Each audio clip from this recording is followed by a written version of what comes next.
있었는데 그 지역에 보면 많은 죄의 문제들이 있었습니다. 인간들이 얼마나 연약한지 저와 여러분들은 잘 알고 있습니다. 그러니까 고의적으로 범죄를 했다기보다는 연약해서, 인간이 기본적으로 다 연약한 심성을 가지고 있지 않습니까? 연약해서 범죄한 많은 사람들이 있었습니다. 그래서 오늘 성경에 보니까 형제들아, 사람이 만일 무슨 범죄한 일이 드러나거든 범죄자에 대한 처리, 교회에 대해서 범죄자에 대한 처리를 어떻게 해야 되는가? 여러분, 이 범죄자라는 것을 원어를 보니까 참 재밌는데요. 있어야 할 곳에 있지 않고 없어야 할 곳에 있었다는 거예요. 있어야 할 곳에 있어야 합니다. 여러분, 성도는 어느 자리에 있어야 합니까? 예배의 자리에 있어야죠. 기도의 자리에 있어야죠. 찬양의 자리에 있어야죠. 성김의 자리에 있어야죠. 봉사의 자리에 있어야죠. 그런데 범죄자는 있어야 할 곳에 없다는 거예요. 그래서 결국은 범죄를 하게 된다. 이렇게 형제들아, 있어야 할 곳에 없음으로 말미암아 범죄한 자들에 대해서 너희는, 교회는, 성도들은 서로서로 어떻게 해야 되는가? 신령한 너희라는 것은 누구죠? 예수 그리스도의 제자된 너희는, 예수 그리스도의 사람된 너희는, 성령을 쫓아가는 너희는, 영으로 살아가는 너희는. 여러분, 예수 믿는 사람들은 육에 속한 사람이 아니라 사실은 영에 속한 사람들이죠. 육은 소멸되지만 영은 영원합니다. 그래서 우리의 영혼은 여러분 천국으로, 이 세상이 끝나는 날, 이 세상 소풍이 끝나는 날 여러분 본향을 향하여 천국으로 나가는 것을 우리는 너무나 잘 압니다. 우리는 새로운 나를 만납니다. 예수님을 영접하고 새로운 나를 만납니다. 그 새로운 나는 누구냐? 육의 사람이 아니라 영의 사람이다라고 성경은 우리에게 말씀합니다. 우리의 여러분 겉사람은 날로 날로 후패하지만 우리의 속사람은 날로 날로 새롭다 했을 때 그것은 우리의 영이, 우리의 영혼이 점점 새로워지는 것을 성경은 말합니다. 신령한 너희는, 예수 그리스도의 사람된 너희는 어떻게 해야 됩니까? 그를 내치거나 모욕하거나 정죄해서는 안 됩니다. 성경은 온유한 심령으로 그러한 자를 바로잡고 그랬습니다. 여러분, 성령으로 인도되어지는 하나님의 사람은 늘 온유한 심령을 가져야 합니다. 아멘. 제 동기 중에 남희석이라는 MC가 있지 않습니까? 네. KBS 제 동기인데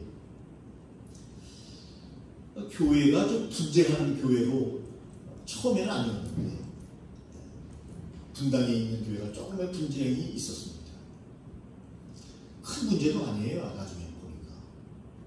그런데 어쨌든 간에 교회가 시끄러웠습니다.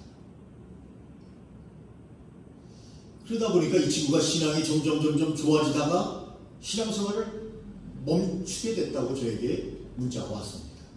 여러분, 뭐 범죄한 일이 드러나면 다 다른 것처럼 시끌벅적할 것이 아니라 신령한 너희는 온유한 심령으로 그러한 자를 바로잡고, 그렇게 말씀합니다. 성령으로 인도되어지는 자는 그의 영이 얼마나 귀하고 그의 삶이 얼마나 귀한가에 대해서 먼저 생각해야 합니다. 막 세상 언론들을 보면 조금만 무슨 근거가 있으면 막 떠들어대지 않습니까? 연예인들이 뭐 조금만 문제가 있으면 막 떠들어대지 않습니까? 가십기사를 막 써대면서. 그러나 여러분, 우리는 형제가 범죄했을 때도 온유한 심령을 잃지 말아야 합니다. 여러분, 교회는 평안해야 돼요. 교회가 평안하지 못하면 남희석 씨처럼 신앙생활 열심히 해보려고 하다가 시험에 들어 교회를 나가지 않게 됩니다. 저에게 문자가 왔어요. 형님, 저는 교회를 졸업했습니다. 그래서 제가 교회는 졸업이 없다. 그러니 좋은 교회를 선택해서 신앙생활을 잘해라. 네 영혼이 새로워져야 한다. 그렇게 제가 여러분 문자를 보냈습니다.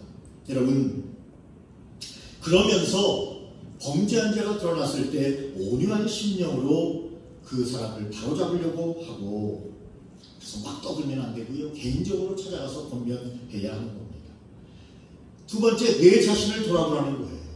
여러분, 우리는 연약하지 않습니까? 우리는 범죄하지 않습니까? 우리는 죄인 아닙니까? 우리도 다 죄인입니다. 의인은 없나니 하나도 없다고 성경에 말씀하셨습니다. 우리가 죄인이기 때문에 예수님께서 우리에게 오셨습니다. 아니, 내가 죄인이기 때문에 예수님께서 이 땅에 오셨습니다. 그러므로 범죄한 자가 드러나면 내 자신을 돌아보라. 네 자신을 돌아보라. 너도 시험을 받을까 두려워하라. 시험이라는 말은 헬라어로 페라이조라는 말인데 시도하다라는 뜻을 가지고 있습니다. 너도 시도될까? 너도 시작될까? 시험이 다가올까? 두려워하라. 그러니까 남에 대해서 큰 관심을 기울이는 것은 사랑과 봉사와 구제를 위해서 관심을 기울여야지, 남의 약점을 가지고 관심을 기울이면 안 된다. 도리어 너를 돌아보라. 너를 돌아보라. 그분의 범죄를 보면서 너를 돌아보라. 나도 시험을 받을까 두려워하는 마음을 가지면서, 여러분 성경에 보니까 하나님께서 인간을 시험하십니까? 안 하십니까? 인간을 시험하십니다. 하나님께서.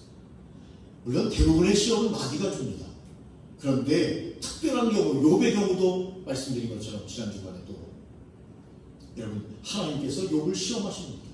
시험하시는 경우가 있습니다. 왜 그렇습니까?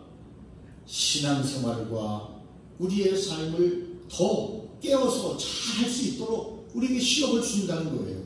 더 선한 목적을 향해서 더 아름답고 향기로운 삶을 살도록 하나님이 우리에게 시험을 줄 때도 있습니다. 그러나 대부분의 시험은 마귀와 사탄이 줍니다. 마귀와 사탄이 줍니다. 그러므로 시험을 받을까 두려워하며 깨어 있어야 합니다. 여러분 성경에 보니까 바리새인들이 나오지 않습니까? 이 바리새인들은요, 자기는 굉장히 거룩하다고 생각해요. 하루에 3번씩 기도하고 구제하고 늘 성전에 있다고 생각하면서 다른 사람들을 향하여 주여 보시옵소서, 저는 저 세리와 죄인과 같지 않습니다 라고 말하지 않습니까? 예수님께서 누구를 더 좋아하십니까? 여러분 세리와 죄인들을 더 좋아하십니다. 저 바리새인들을 경계하라 그렇게 말씀하지 않습니까? 여러분 누가 의인일 수 있습니까? 의인은 없나니 하나도 없습니다. 하나도 없습니다. 그럼 지나온 주간에 우리 추기영께서 선종하셨습니다. 이제 세상을 떠나셨는데 그분이 선한 영향력을 많이 끼쳤다고 저는 생각하고 있습니다. 그러나 여러분 그분을 바라보면서 많은 사람들이 자기 자신을 좀 돌아보았으면 더 좋았을 텐데, 그분은 물론 선한 분이에요. 범죄자가 아닙니다. 그분을 바라보면서 자기 자신을 더 돌아보았다면 우리나라가, 이 민족이 더 하나님 앞에 귀하게 쓰임받지 않았겠는가 하는 생각을 여러분 해보게 됩니다. 그러면서 주님께서 오늘 2절에 이렇게 말씀하십니다. 너희가 짐을 서로 지라. 이렇게 말씀합니다. 너희가 짐을 서로 지라. 여러분 어떤 짐을 서로 나누고 서로 지라는 것입니까? 그분들이 범죄한 것이 곧 내가 범죄한 것처럼, 그분들이 잘못한 것이 곧 내가 잘못한 것처럼, 여러분 우리는 어때요? 다른 사람에게는 박하고 나에게는 늘 너그러워요. 늘 너그러워요. 내가 잘못을 해도 그래 그렇지 뭐 내가 그런 사람이지 하고 지나가요. 그런데 남에 대해서는 어떻게 합니까? 어떤 때는 막 비난을 합니다. 막 비난을 해요. 여러분 성경은 우리에게 말씀합니다. 짐을 서로 지라. 아멘이십니까? 서로 짐을 져야 돼요. 여러분 바레라고 하는 뜻인데요, 수고 그리고 중한 것, 그분의 그 범죄로 말미암아 진 짐이 얼마나 중하고 얼마나 수고로운 것이에요. 여러분 그분이 범죄함으로 다른 사람들이 비난하면 그 짐이 얼마나 무거워지고 다른 사람이 범죄하지 지적을 하지 않아도 자기 양심의 소리를 듣고 이미 알고 있는데 또 거기에다가 짐을 올려놓는 것이 아니라 짐을 서로 지라. 그가 얼마나 수고하고 있느냐, 그가 얼마나 중하게 무겁게 그것을 받아들이고 있느냐. 그런데 그에게 또 짐을 올려놓는 것이 아니라 짐을 서로 지라, 서로 같이 나누라, 나누어 줘라. 여러분, 슬픔은 나누면 슬픔이 작아집니다. 기쁨은 나누면 기쁨이 커집니다. 여러분, 그걸 말씀하고 계시는 겁니다. 짐을 서로 나누고, 그가 지금 수고하고 힘들어하고 있는데 너희가 할 것은 짐을 서로 지라. 짐을 서로 지라. 그러면 여러분, 분쟁이 있습니까? 짐을 서로 지고 그 잘못이 바로 내 잘못인데, 나 때문에 그 잘못이 이루어진 것인데, 여러분, 부부 사이에도 어려운 일이 있을 때 여보 미안해, 내가 잘못했어 라고 하면 문제가 해결돼요. 그런데 바둑바둑 차이가 살았다는 거예요. 그러면 서로 여러분, 부부간에도 마음이 상하는 경우가 있지 않습니까? 너희가 짐을 서로 지라, 그리하여 그리스도의 법을 성취하라. 그리스도의 법이 뭡니까? 사랑입니다. 여러분, 사랑을 이룰 수 있는 방법은 뭐예요? 짐을 서로 지는 거예요. 당신도 연약하고 나도 연약하고 함께 눈물을 흘리며 내가 당신을 이해한다. 많은 사람한테 떠들 필요도 없어요. 단둘이 만나 손을 잡고 내가 이해한다. 그리스도의 법을 성취하는 방법은 여러분, 서로 같이 어려움과 아픔을 나누고 짐을 나누어 지는 것이라고 성경은 말합니다. 마태복음 22장 39절에 내 이웃을 사랑하라. 내 자신처럼, 내 자신을 사랑하는 것처럼 내 이웃을 사랑하라. 그렇게 말씀하셨어요. 또 새 계명을 주노니 너희가 서로 사랑하라. 그렇게 말씀하셨습니다. 새 계명을 말씀하시는 거예요. 그리스도의 법을 성취하라. 여러분, 모든 것은 사랑으로 여러분 서로 교통할 때 하나님의 법이 성취된다는 사실을 성경은 우리에게 말씀하고 계십니다. 3절에 보니까 만일 누가 아무것도 되지 못하고 된 줄로 생각하면 자기가 뭐 대단한 사람인 것처럼, 자기는 무슨 거룩한 것처럼, 높은 위치에 있는 것처럼 여러분 그렇게 되지도 못하고 된 줄로 생각합니다. 하나님이 보실 때 얼마나 가증스러울까요? 하나님이 보실 때 완전한 선이신 주님이 봤을 때 욕도 시험을 받을 수밖에 없었던 것이 그가 완전한 선은 아니었잖아요. 하나님에게 비춰보면 여러분 다 죄인이라는 말씀 이미 드렸습니다. 그런데 아무것도 되지 못하고 된 줄로 생각하면서 교만해서 여러분 짐을 나누는 사랑을 외면한다면, 이런 말씀이에요. 짐을 나누는 사랑을 외면한다면 나는 너와 달라, 나는 거룩해, 나는 신령해, 너는 죄인이야, 이렇게 이분법적으로 생각하는 것은 성경적인 원리가 아닙니다. 모두가 같은 한 공동체로서, 한 인간으로서 연민의 정을 가지고, 애정을 가지고, 사랑을 가지고 대해야 한다는 것이 예수님의 가르침이며 하나님의 가르침입니다. 그러므로 만일 누가 아무것도 되지 못하고 된 줄로 생각하면 스스로 속임이니라, 그렇게 말씀하고 있습니다. 여러분, 멸망을 스스로 자초하는 것이니라, 그 말씀이에요. 네가 판단하는 그 판단으로 네가 판단을 받을 것이다. 너도 죄인이다. 그러므로 여러분, 우리는 다른 사람을 향해서 자꾸 손가락질을 해서는 안 됩니다. 자기 자신을 돌아보면서 그분이 더욱더 하나님 보시기에 신령하고 아름다운 단계로 나아갈 수 있도록 도와주고 협력해주고, 여러분 그것이 주님의 방법임을 여러분 성경은 말합니다. 이 당시에 여러분 바리새인들, 사두개인들, 서기관들, 종교 지도자들이 얼마나 그릇된 행위를 많이 했습니까? 예수님을 핍박했을 뿐만 아니라 거룩한 주일에 꼭 자기들을 높임받는 날로 착각하고 사람들을 섬기는 것이 아니라 여러분 도리어 핍박하는 자리에 있지 않았습니까? 그 당시에 그릇된 지도자들을 예수님이 책망하시는 것일 수도 있습니다. 하나님이 책망하시는 것입니다. 아무것도 되지 못하고 된 줄로 생각하면 여러분 멸망을 자초하는 것입니다. 그러므로 여러분 4절에 보니까 각각 자기의 일을 살피라, 그렇게 말씀하셨습니다. 참과 거짓에 대해서 자신에게 엄격하라는 거예요. 무엇이 옳은 것이고 선이고 무엇이 아닌가 하는 것을 다른 사람 얘기하지 말고 각각 자기의 일을 살피라. 뭐가 참이고 무엇이 거짓이고 무엇이 옳고 무엇이 그런 것인가 스스로에게 묻고 스스로 주님께 응답을 받고 그렇게 살아라. 그리하면 자랑할 것이 자기에게만 있고 남에게는 있지 아니하리니. 그러니까 남과 견주어서 우월감에 빠지거나 경고망동하거나 하지 말라는 것입니다. 자꾸 우리는 어떤 일이 있으면 다른 사람과 비교하려고 합니다. 여러분 자기를 살펴야 합니다. 자기를 살펴야 합니다. 그래서 남과 견주어 우월감에 빠지는 것도 좋지 않고 남과 견주어 너무 패배감에 빠지는 것도 여러분 좋지 않습니다. 그러므로 우리를 살피는 계기로 삼아야 한다고 성경은 우리에게 말씀해 주고 있습니다. 5절에 보니까 각각 자기 짐을 질 것이니라 그랬습니다. 여러분 2절에도 보면 짐을 서로 지라 그랬고 5절에도 보면 자기 짐을 질 것이니라 그랬습니다. 그런데 전혀 다른 의미로 사용되고 있습니다. 2절의 짐은 바레라는 여러분 원어의 뜻이고 5절의 짐은 포르티온이라는 뜻을 가지고 있습니다. 다른 뜻을 가지고 있는 것입니다. 여러분 2절의 짐은 뭐예요? 다른 사람이 너무 죄로 말미암아 수고스럽고 숭한 마음을 가지고 있을 때 서로서로 나누어 가지라는 의미에서 여러분 짐을 지라고 말씀하셨고 5절에는 각각 자기 짐을 질 것이니라 하는 말씀은 여러분 저 군대에 있을 때 나름대로 특수부대에 있지 않았습니까? 우리 미 목사님에 비하면 세 발의 피지만 우리 미 목사님은 정말 특수부대, 저는 준특수부대. 네? 그런데 여러분 군대에 가면 완전 군장이라는 게 있어요. 완전 군장. 요소 비료 한 푸대가 한 20몇 킬로 되는데 완전 군장하면 그거보다 좀 더 무거워요.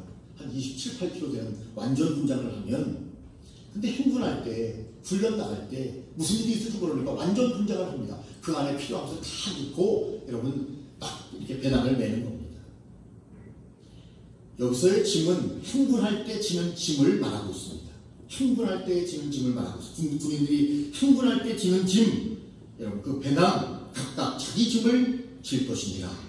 다른 사람의 죄와 상관없이 다른 사람의 문제와 상관없이 개개인은 스스로 자기 행위에 대해 스스로 하나님 앞에 책임을 지라. 이 말씀을 하고 있는 거예요. 자기가 책임질 것, 자기가 책임지는 그런 자세를 가져라. 다른 사람들이 인정해주고 다른 사람들이 괜찮다고 하니까 괜찮다. 다 용서해 주는구나. 또 죄를 지어도 되겠구나. 그런 마음을 가지면 안 된다는 거예요. 자기 자신은 철저히 참여하라는 거예요. 철저히 작업하라는 거예요. 철저히 회개하라는 겁니다. 다른 사람의 판단과 상관없이 내 스스로는 그 행위에 대해서 하나님 앞에 철저히 책임을 져. 성령의 사람은요 책임과 의무를 다해야 합니다. 책임과 의무를 다해야 합니다. 아멘. 성실히 하나님 앞에 자기 자신을 돌아보아야 합니다. 자기의 잘못을 미루면 안 됩니다. 오늘 그 말씀입니다. 각각 자기 짐을 질 것이니라.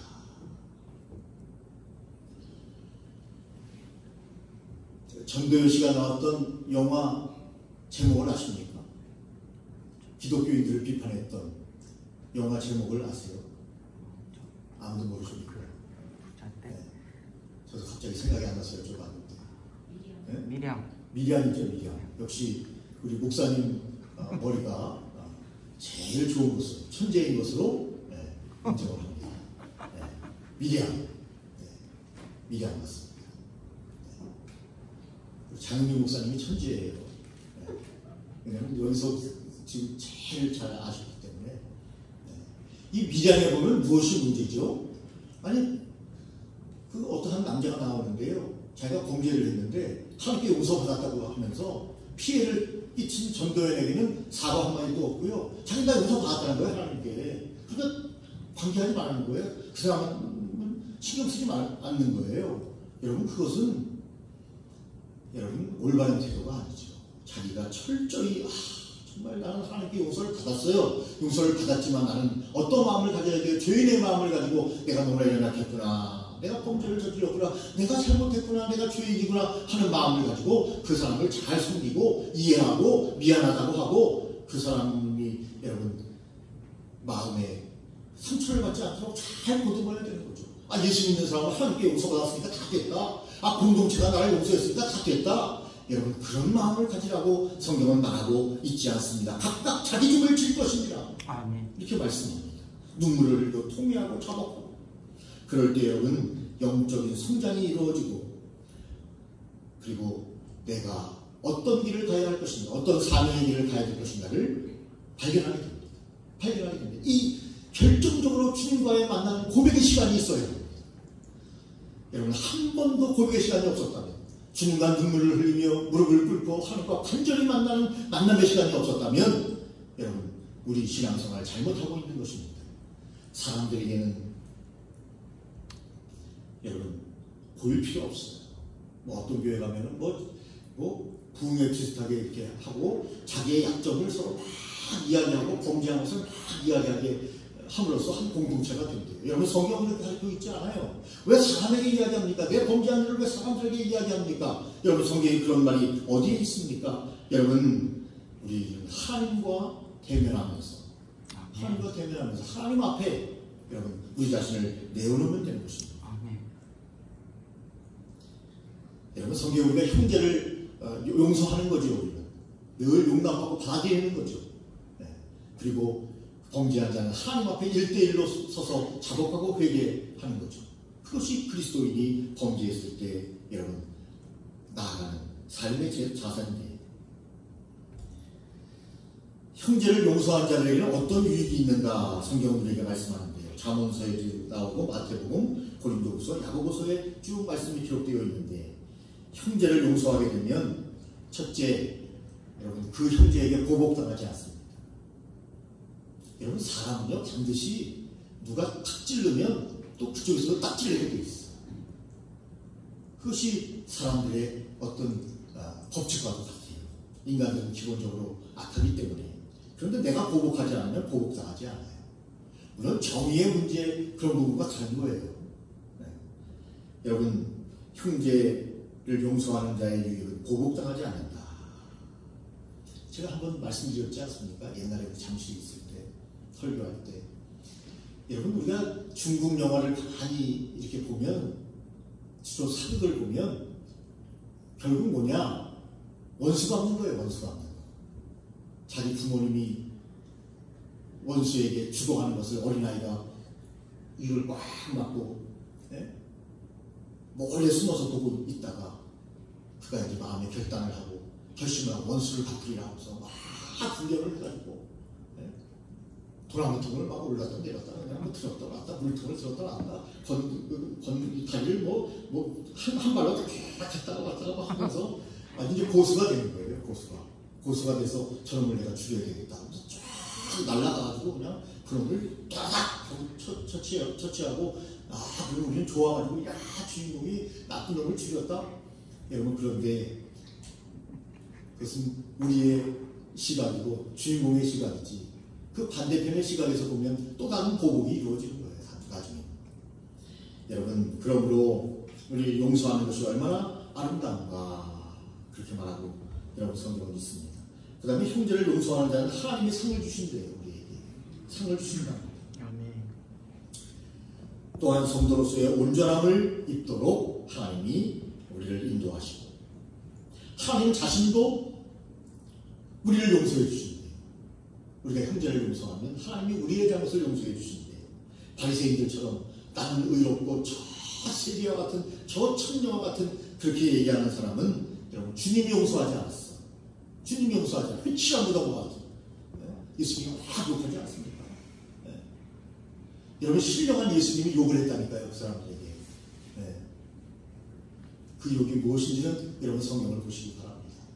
우리로 말하면 우리가 막 얘기하는 그 욕을 한 거예요. 예수님께서. 신령한 예수님께서 얼마나 거들거리고 얼마나 잘난 척을 하고 얼마나 의로운 척을 하는지 여러분 하나님의 아들 하나님이 보니까 역겨운 거예요. 인간이 여러분 얼마나 거룩할 수 있어요.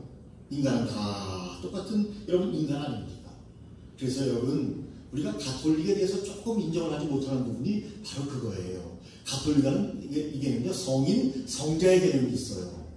여러분 인간이 어떻게 성인이 될 수 있어요? 어떻게 인간이 여러분 우리보다 더 고귀한 인간의 자리에 그분들을 올려놓을 수 있단 말입니까? 물론 교황이나 추기경이나 주교나 신부님들을 무시하는 것은 아니에요. 그분들이 주님의 말씀대로 살기 위해서 얼마나 발부둥치는 분들입니까? 결혼도 안 하고 홀로 주님을 섬기는 분들입니까? 얼마나 신령한 분들이에요. 그러나 여러분 교황은 엄청나게 위대하고 추기경은 엄청나게 위대하고 우리와 다르고 여러분 그렇게 생각해서는 안 된다는 거예요. 그분들은 신의 대리자고 우리는 신의 여러분 종도 되지 못한다. 여러분 그렇지 않아요. 모두가 다 주님 안에서 한 형제예요. 동일해요.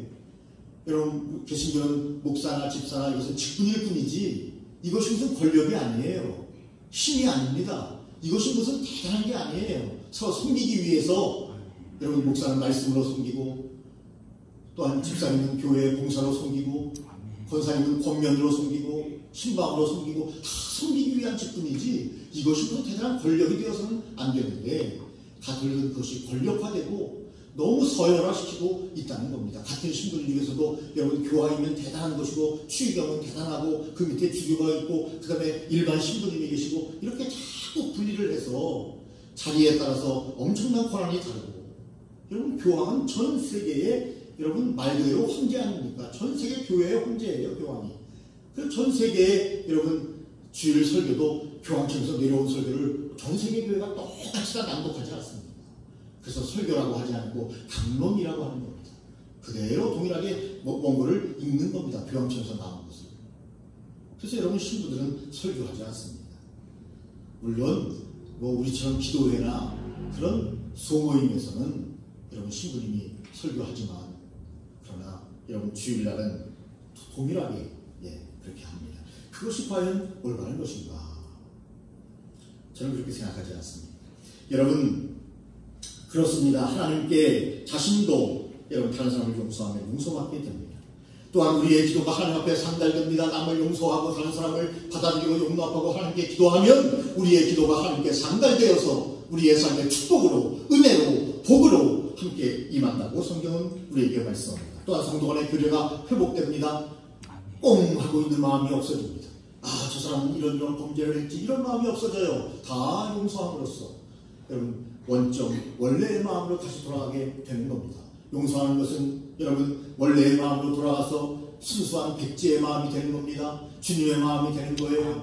영의 마음이 되는 겁니다. 그럴 때 우리가 하나님 앞에 귀한 은혜를 받게 됩니다. 주님께서 심판하실 때 우리를 긍휼히 여기시겠다. 야고보서 2장 13절에 그렇게 말씀하셨습니다. 용서하라. 나도 너희를 용서할 것이다. 용서하라. 나도 너희를 용서할 것이다. 정말 여러분 결론적으로 말씀드리면 저나 여러분들이 다 연약한 존재 아닙니까? 다 죄인 아닙니까? 그러므로 우리 공동체 내에서 혹은 가정에서 혹은 직장에서 우리가 만나고 있는 서로 사람들끼리 연약해서 그렇구나. 나도 그 연약함으로 말미암아 범죄를 저지를 수 있고 잘못을 저지를 수 있구나. 구약으로 말하면 짐짓범죄하고 그릇범죄할 수 있다 그랬어. 짐짓범죄는 뭡니까? 그 똑같은 범죄를 계속하는 거예요. 그릇범죄는 뭡니까? 연약해서 범죄하는 거예요. 우리 인간은 짐짓범죄할 수도 있고 그릇범죄할 수도 있어요. 그러나 여러분 짐을 서로 나누어지면서 아름다운 공동체, 아름다운 가정, 아름다운 사회를 이루는 것이 하나님 아버지의 뜻이다. 성경은 그렇게 우리에게 말씀하고 있습니다. 그러나 죄를 지은 본인은 하나님과 1대1의 관계 속에서 처절하게 그 죄를 자복하고 회개하는 순간을 맞이할 것을 성경은 우리에게 말씀하고 계십니다. 여러분 오늘 이 말씀을 잘 기억하면서 우리 공동체 내에서 모든 형제들을 서로 용납하면서 사랑하면서 주님의 나라를 이루어가는 귀한 성도들이 다 되시기를 예수님의 이름으로 축원합니다.